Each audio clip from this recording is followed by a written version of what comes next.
Hi everyone, it's Annie from A Phoenix Healing. Hope everyone is having a wonderful day and a good start to your week. It is Monday, July 28, 2025, and I was guided to do a reading for the collective for today and the week ahead. I'm using Kyle Gray's Angels and Ancestors Oracle cards, and the card that flew out and flipped over is Sage, be devoted and committed.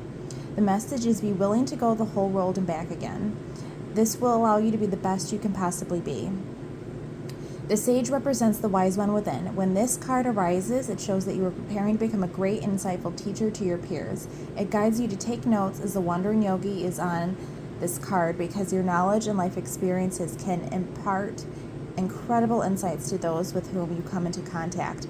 This card is also about observation and becoming more aware of who you are and of all your inner workings, because that awareness can bring more clarity to your decisions. Devotion is a powerful energy. Right now, angels and ancestors want to acknowledge how committed you are to your growth. Your continued dedication to this aspect of your life has been recognized, and understanding that you are not only a body but also a soul is all you need to continue growing and expanding. The energy of oneness is offering itself to you now, and it's important you take some time to integrate it all so that you can be supported and guided by it. This is what the divine wants for you. Make a note of experiences or teachers making themselves known to you at this time, because you are going to share those teachings one day too.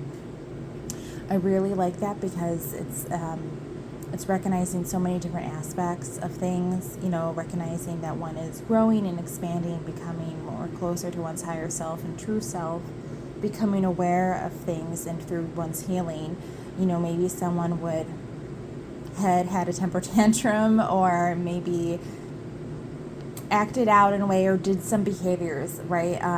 Some behaviors that one would go to because that's something like, maybe someone would have some drugs or alcohol or other risky behaviors.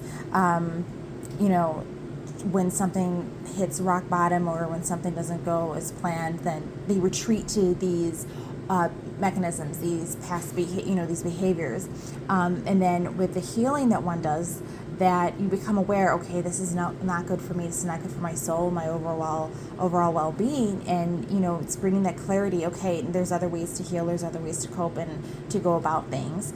So when you heal, you have that clarity, and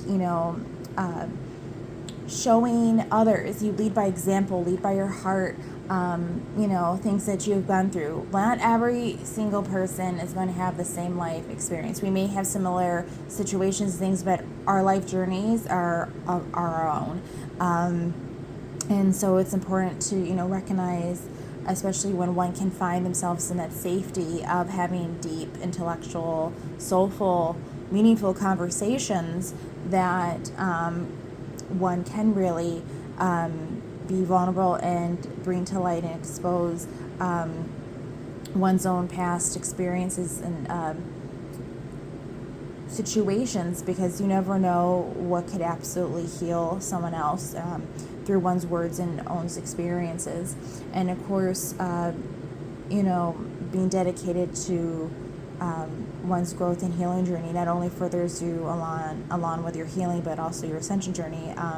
It does bring you more closer to God and the higher realms and angels and spirit, because you're being more open to that, and you're clearing things away from your system and your soul that no longer aligns. So you're being more open to receive this, and just being aware that yes, you are loved and being guided greatly.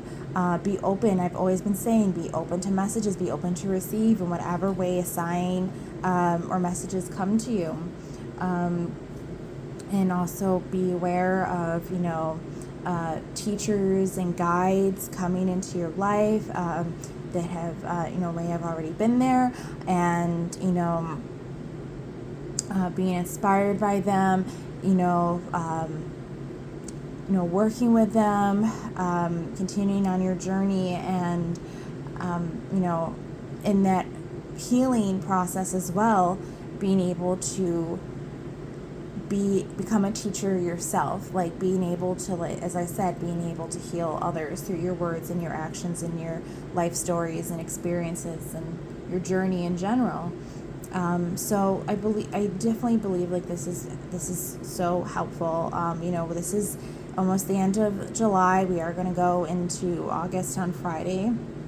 And it's just really, it's good energy, because what is happening for a reason.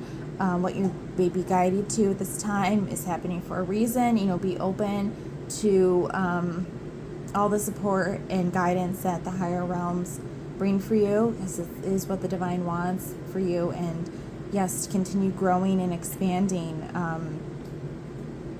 because when you do the work, not only do you impact yourself, but you impact others around you, and of course humanity as a whole in general.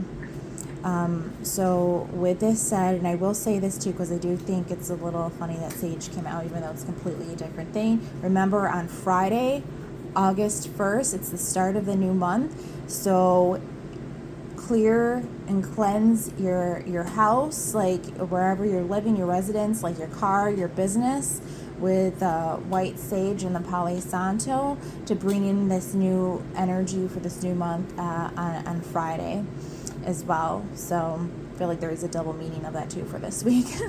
So with that said, please take care of yourselves. Have a wonderful week ahead, and I will see you guys soon.